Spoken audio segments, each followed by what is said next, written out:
Beauden, just from your perspective, you've grown up playing with your brothers. You get to play with your brothers, and now on these occasions get bigger and bigger and bigger. Just talk to us about that familial link that you have, and the fact you look out there and these two guys that you actually share the bedroom with. Yeah, that's right. Look, we, as youngsters playing in the backyard, we only dreamed of being here. It's one thing to play together in the black jersey. We're yet to do it in the coastal jersey. That's a dream as well. That'll be a proud moment for our family, but I'm pinching myself whenever we get the opportunity, and moments like what we got in the previous game were why we do it. It means so much to us, and yeah, it's special to be named once again this weekend and get the opportunity. So this time Mum will be in the stand. She's made the commitment to come over, so that's pretty cool. Ollie, over there. Aaron, I know it's a different opponent, you're a different team, but are there any, I suppose, lessons you can draw from the build up to the 2019 semi-final and maybe what didn't quite go right that year that can help you this week and ahead of this semi-final? Yeah, I think in the sense of just remembering the pain of it probably is a big driver, especially for a few of us boys that were there. That feeling, and probably helped us reset after what was quite an emotional and everything on the line week last week. And I think that's been the big lesson for us, is taking the positives, acknowledging the step we took and how much that cost, body, physically, emotionally, mentally, and then rebuilding and finding that edge for what is another huge game for us and an opportunity for us to push forward in this comp, which is our ultimate dream. Yeah, thank you. Yeah, hi. You played against Argentina a number of times. You're going back to Belgrano. How much you know of him, and just how much you know of him, and what do you expect from that battle to happen? Well, it's an exciting one. I've played him a few times, and he's a great player. He spots a gap and he's very explosive, and he keeps their game going quick. Argentina have very quick ruck speed, which is something we're trying to slow down and obviously be aware of. And one of their biggest weapons is their offloading game, which they're able to. Their big boys have got good feet and great underpassing, and how they build momentum through quick ball offloading, keeping the ball alive, and sometimes that leads to ill discipline or offsides or getting desperate at rucks. So we've got to make sure we keep an eye on him, and his kicking game is pretty critical for them as well. Okay, over here. Thank you. One for Beauden. Another question about one of your brothers, about Geordie. He's had just over a year at 12 for the All Blacks, just staying around there. Was that always his natural position, did you feel? Was he happy when he's found that for the All Blacks? And what does he bring to the side with him? I think it is. Throughout secondary school, playing for Francis Douglas in the first 15, he preferred playing in the midfield, and then went down to Lincoln. He and Jack Goodhue teamed up, and it was always his preferred position, being in the midfield, just being able to. He likes the combat, the physicality, and I guess through his skill set, his height, he found his place at fullback for a while. I think he's one of the few players who have played almost every position in the back line, apart from halfback. But yeah, I've been impressed with his physicality, obviously his skills to pass and kick with great distance. He's come a long way, and I think he's found his place, his position at international rugby.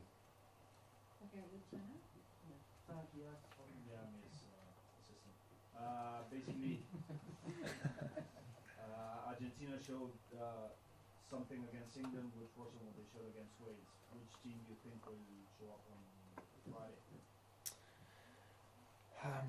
We know how physical they are, especially in the forwards, and how they run so hard, they scrum hard, they drive hard. Everything's about physicality and winning those battles for them. And then you've got plenty of skill within their backs and their speed, explosiveness. We're expecting anything, to be fair. We can only analyse what games we've seen previously. So we know defensively we've got to be really up for a physical battle for them to come through the heart there, and expect some silky footwork in the wide edges. Okay, we'll go to James McConey and Yeah, it's a question for both of you. I noticed there was massive emotion after that Irish game, and must be huge excitement for a semi-final. So how do you stay grounded this week and not burn out before game day? What sort of things are you doing to just keep your emotions in check? We know we've got to be better again this weekend. Simply the emotions, the intensity, it's all on the line this weekend. It's our final. Once again, it's how we treated last week's game, and we know that from previous lessons that intensity needs to be matched, if not increased, from the previous week when it comes to knockout rugby. So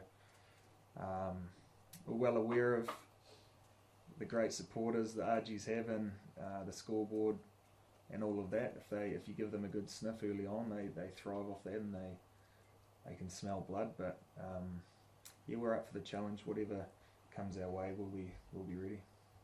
okay. Can I ask both of you, in terms of your considerable experience, all the great games you played, what do you think of last weekend as a sort of a reference for modern rugby, like the 2 games here at Paris?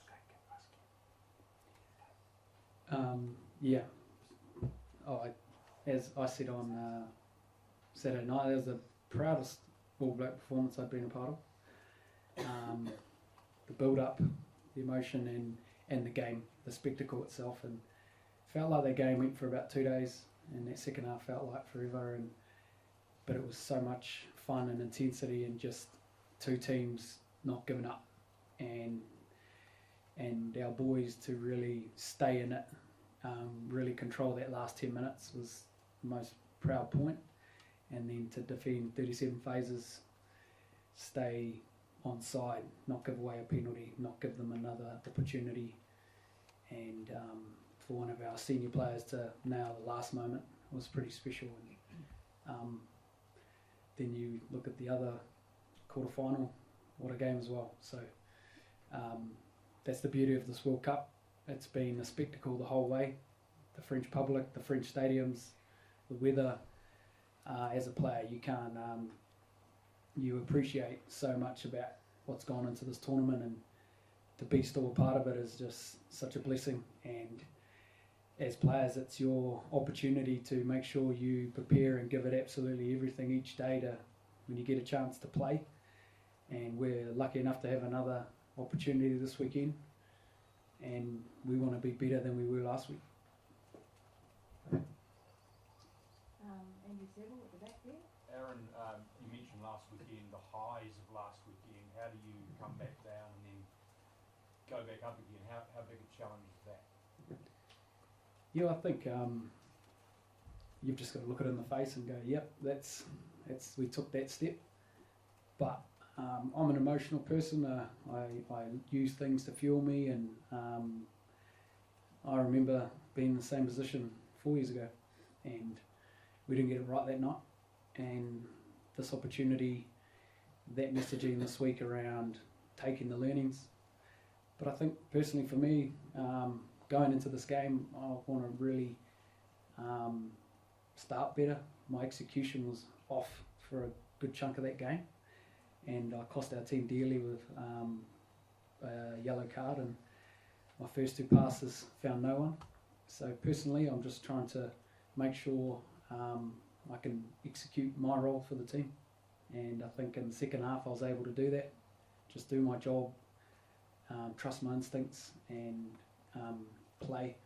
So using those energy and the lessons of 4 years ago, and just trying to make sure on Friday night I'm in a position to execute my role as best as I can.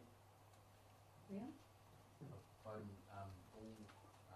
4 quarter-finalists kicked more than the opposition. You guys have had a lot of success with your short kicking game, had success against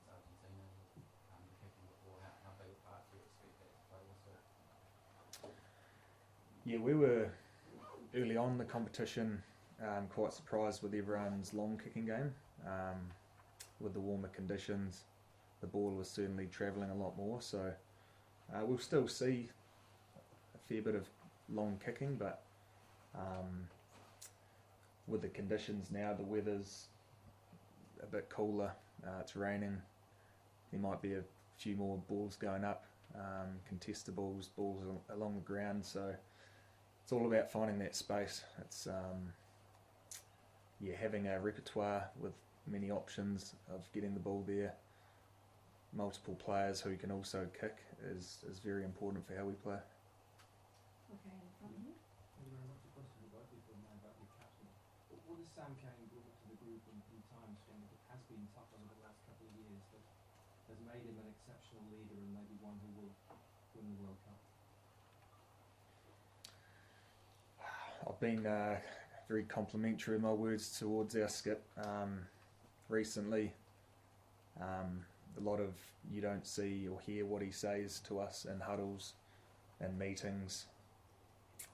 He's a leader you really want to follow because of the way he puts his body on the line, the way he defends, tackles, he's fully committed, so he's inspiring to us when he does those efforts, those actions on the field. Yeah, totally agree with Bodie, but I just love the way he, in our huddles and stuff, he smiles in the big moments when it's getting tough. As a leader, he just puts it out there about what's going on and what we need to do next. And his Monday to Friday stuff with our leaders and pushing us and probing the right question, and then his preparation is wordless. He just shows through his actions, through his always on time, there first. He shows up every day wanting to be better, and as a player and as a guy who's played with him a long time, you get inspired by that. And then when you see him do what he did on the weekend, that's pretty, we were just all following him. And as us leaders, it's our job to help support him as best as we can as well. And he's an inspiring man. Okay, next one there and then last one at the back. Question for Beauden. Since 2019, you've played as 15 and Richie Monga as 10, and you have a link between you. How can you describe the evolution of this link between you and Richie Monga until today? Yeah, the link or relationships growing significantly on and off the field. We understand each other more, and we understand how we can contribute to the team in different areas of the game, particularly in phase play when it gets broken up and out of structure.